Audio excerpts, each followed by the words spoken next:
to something different. It's something qualitative. It's related to role of learning in adaptive cycle.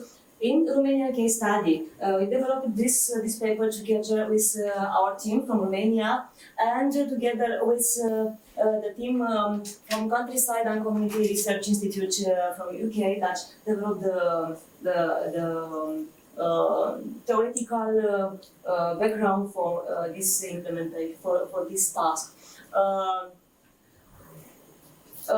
What was our main question was to what extent and how learning contributes to the resilience capacities. And we try to answer to two elements. Resilience to what? Which type of challenges? And what enhance resilience? Resilience attributes, diversity, openness. That was our main task in this study. I will try to be short to leave more space for the other presenters. The content, background, aim, methodology, farming system, and results, conclusions. Actually, in the plenary session, Miranda made my job easier in explaining the relationship between those two aspects, learning and resilience. Actually, learning is a changing knowledge, skills, and or attitude that could generate behavior change. In the same time, learning contributes to the cope with and adapt to changes and shocks. From this perspective, the learning is integral to the adaptive behaviors and adaptive capacity. At the same time, broadly speaking, resilience could be defined as dealing with dynamics, change, and flows. And in the same time, in the resilience, learning means to cope. Resilience means learning to cope with and adapt to changes. That means adaptive capacity also. So between learning and resilience, we have that it's a very strong relation. Actually, are in the interdependent aspects. The integration of learning in the adaptive capacity cycle is presented in this graph. In the single lobe, in the single lobe of learning, in the front lobe, the cycle of learning is associated with incremental innovation toward future growth. Double lobe learning is the back lobe of this cycle and involve more radical innovation in adaptation to the crisis in the system. And the triple lobe learning appears when the innovation developed in the back lobe lead to the transformation in activity or thinking. That was the background of our research, and coming to our aim in this paper was to understand the role of learning plays throughout the adaptive capacity in small mixed farms from the northeast region in Romania. That was our case study. The objective was to identify which factors enable or hinder adaptive capacity, identify networks of influence, and identify what strategies promote learning. We apply a methodology, apply a qualitative approach try to find out the information that help us in this analysis, and collecting data consists of semi-structured interviews. We apply those interviews together with our colleagues from the Northeast region, and we thank them for their help. We have Christina here, and she could give more insight related to the region because she lives in this region. We questioned 40 farmers. They have different. We choose them purposely And the criteria was to have different characteristics in terms of age, gender, and longevity in the farming activities, and different personal learning experience related to involvement or not involvement of them in the learning platforms. Interview protocol has those aspects, follow those aspects, the risk and challenges, trigger of change. We concentrated on attitude and belief, and external triggers of change, influences on farm decision making and learning process and strategies. And some insights related to our farming system in Northeast region. I consider that it's important to have a big picture related to this region in terms of the mild farm types that operated in this region in nowadays. We identified 5 typical farms in our region. Very small size farms are semi-subsistence farm. They combine various crops and livestock.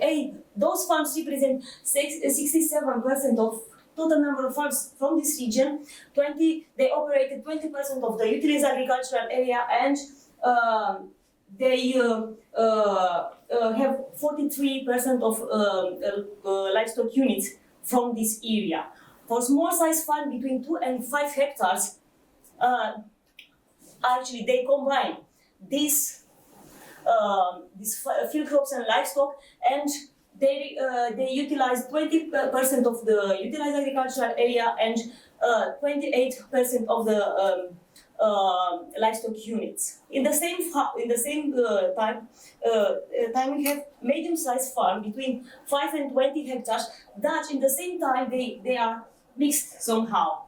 But if you look here, you will see that their representativeness in our region is not so important. For the medium-sized and large-sized farms, if we look on these aspects related to the figures, those small and medium farm size that are mixed, representing 99% of the total number of farms and operated 55% of the agricultural land in this area. That means that those farms that are specialized in field crops mostly operated the last the remaining area, but they do not have too much animals, because 89% of the livestock belonging to those small farms.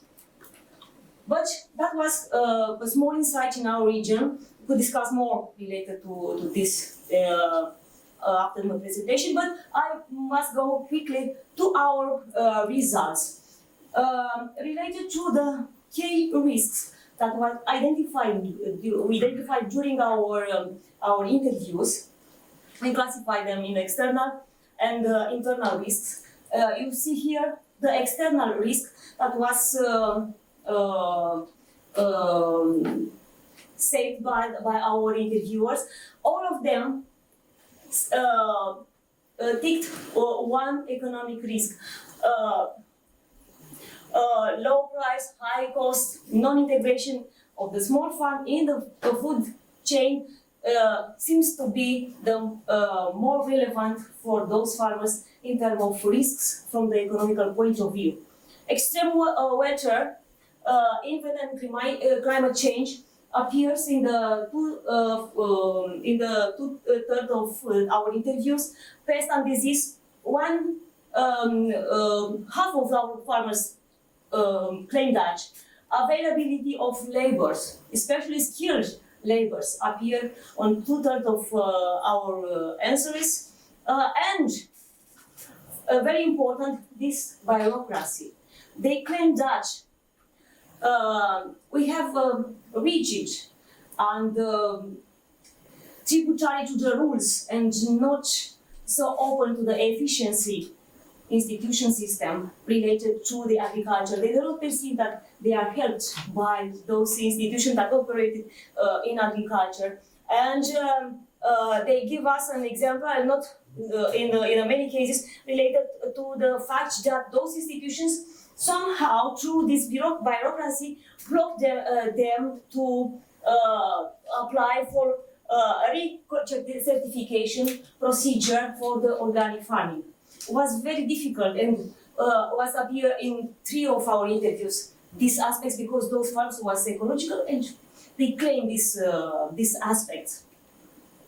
Regarding to the internal risks, the most relevant is the risk to be too small, actually, because they perceive that being too small in terms of land that they operated and in terms of number of animals that they would have it in their farms due to this land property, affecting the chances of being integrated to the agri-food system, because this system in Romania is dominated by the large companies.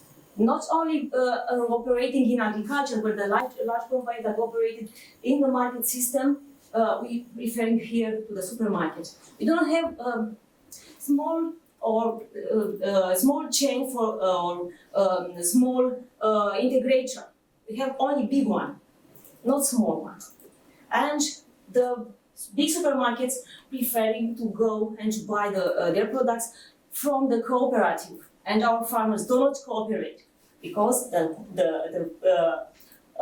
second risk is related to the lack of cooperation. They do not cooperate not only because they're afraid, and they're afraid about in relation to their past experience from the communist period, but they have recent bad experience related to cooperation. That's why it's a matter of trust. They don't trust each other in the cooperation system. That's why they do not cooperate. It's very difficult for now to convince them to go in the cooperative. We try to go deeper in these aspects, and we find out that the younger that have experience abroad and have some contact with the small farms that operating in other countries from the Western Europe in agriculture, improve their chances to go in the market through the cooperation. That's why our farmers try to adopt this type of attitude. But it's not so easy, because we speaking about small farms, and it's multi-generational farm, are not all managed only by the manager. It's managed together with the family. That means with the parents, that are more reluctant, they are more attached to the past, and they are more or less, I say more, involved in the decision and in the management of the farms. That's why they still have a very important contribution in decision at the level of the farm. We have another risk, internal risk, uncertainty about succession, because a lot of farmers that are older ones do not have sons or daughters such to become farmers. They do not want to become farmers. They go and move in the towns or move in the other countries, and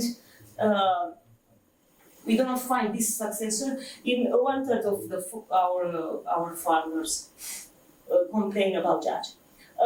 Lack of experience and knowledge, it's another factor that adversely impact the farm performance.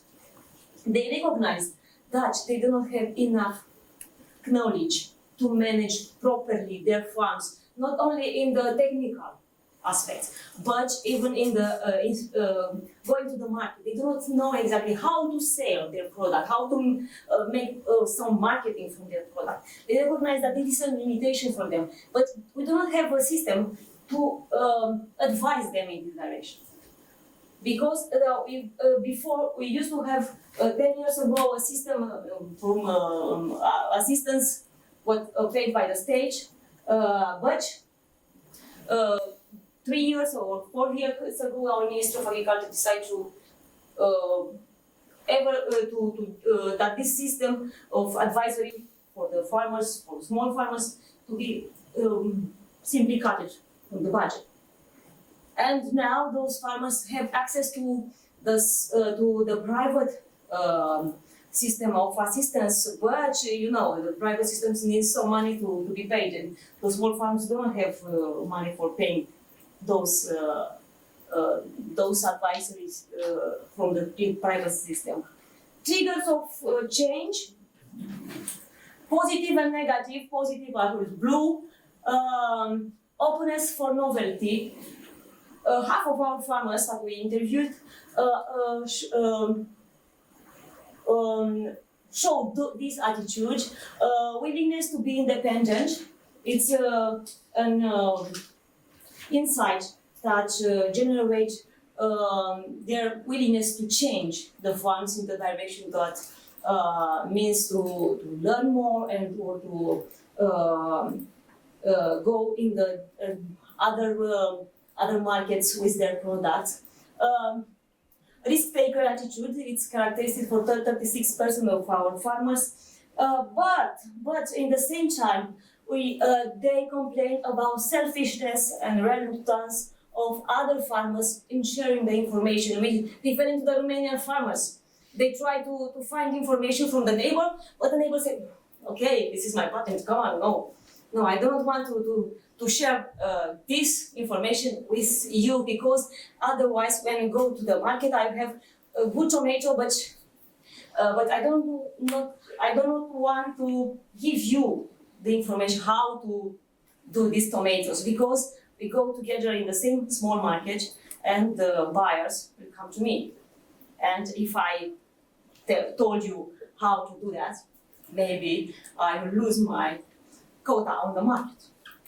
Mistrust in the evolution of economical system and attachment to the traditional way of agriculture. Some of older farmers show that attitude.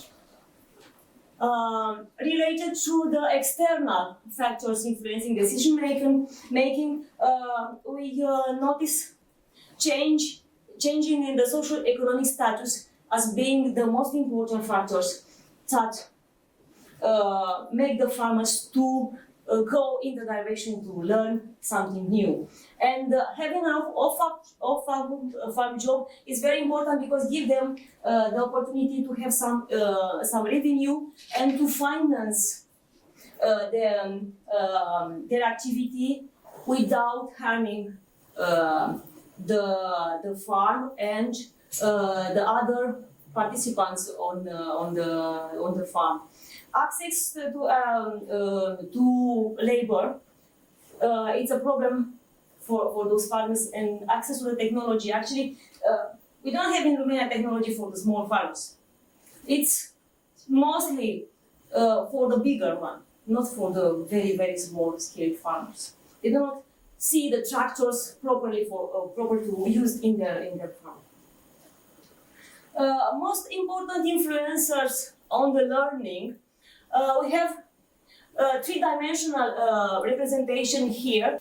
We see here we have the individual with blue. No, sorry.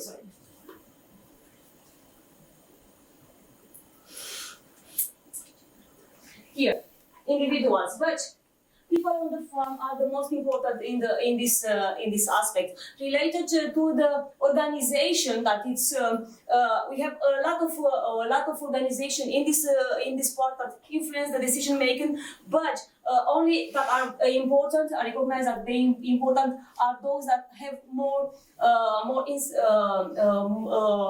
farmers that declare being in the first circle of importance. And we have financial influencers, researcher institutions, and direct consumers as being the most important in this as influencer in farm decision. And related to other farmers, we have local influencer and internet and farming press. Why? Because a lot of our Romanian farmers, because they don't have trust in other farmers, goes to the people from the farm as main trust advisors and to the internet. How looks the typical learning trajectory for a small mixed farm in northeast country, in northeast region of Romania?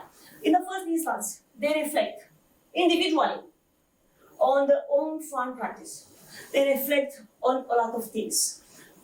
After that, they seek out information. Where?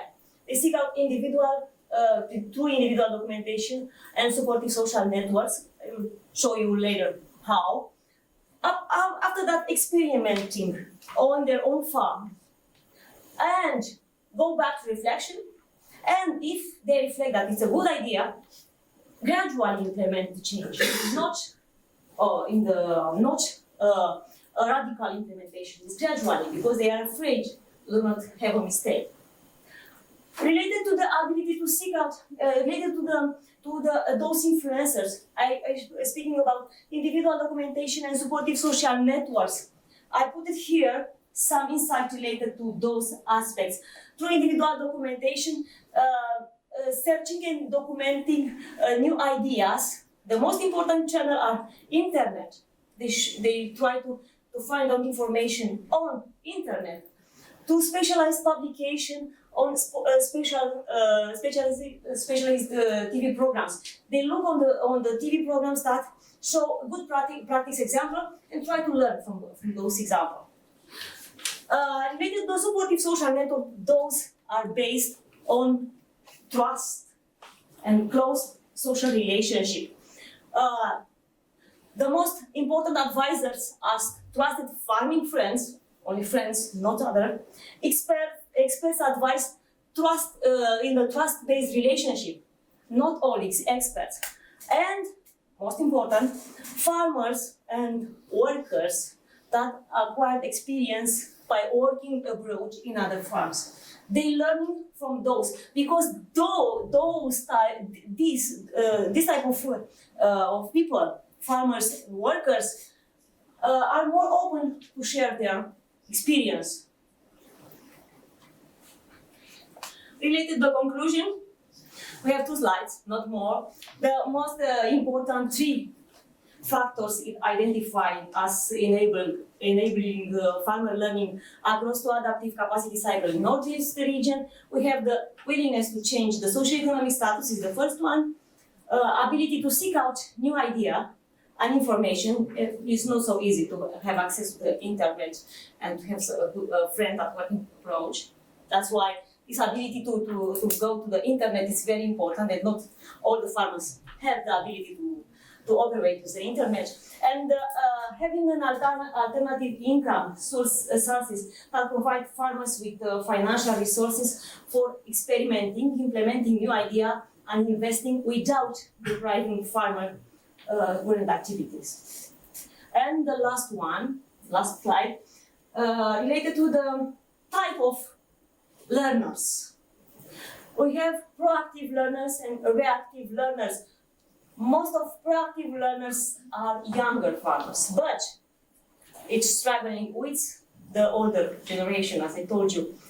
Related to the reactive learners, most of them are older farmers, but not all farmers are reactive learners. We have, in our case study, we interviewed at least 2 old farmers that are very, very open to the new idea, searching the new information and applying in their farms.